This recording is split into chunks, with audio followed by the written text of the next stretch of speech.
Monday, 10K steps walk. Let's go! Kahapon, Easter Sunday, sobrang daming tumatakbo sa Greenway Park. Mamaya tingnan natin kung marami pa rin tumatakbo. Ngayong Monday na, balik trabaho na yung mga tao. Just na ng gabi, ngayon pa lang ako tatakbo. Sobrang init kasi hindi pa rin ako nag-workout today. Pero kailangan ko mag-workout mamaya after ko kompletuhin yung 10K steps ko. Kasi kailangan ko mag-workout Monday, Wednesday, and Friday. So, after completing 10K steps, pagka uwi ko, mag-workout pa ako sa bahay. Pero check natin kung maraming tao sa Greenway Park. Grabe, sobrang dami pa rin tumatakbo sa Greenway Park ng gantong oras. Mas malamig na ngayon, tsaka mas mahangin kapag gantong oras. Excited na rin ako para bukas kasi kukunin namin yung race kit for the Earth Run ng Sunday. So excited din ako kasi first time kong tatakbo sa half marathon sa 21 km.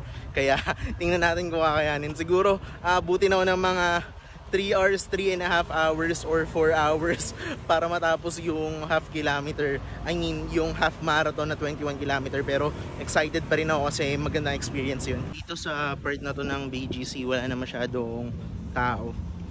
So, siguro mga nasa trabaho or nag-uwian na. Wala na rin, sarado na rin dito sa BGC.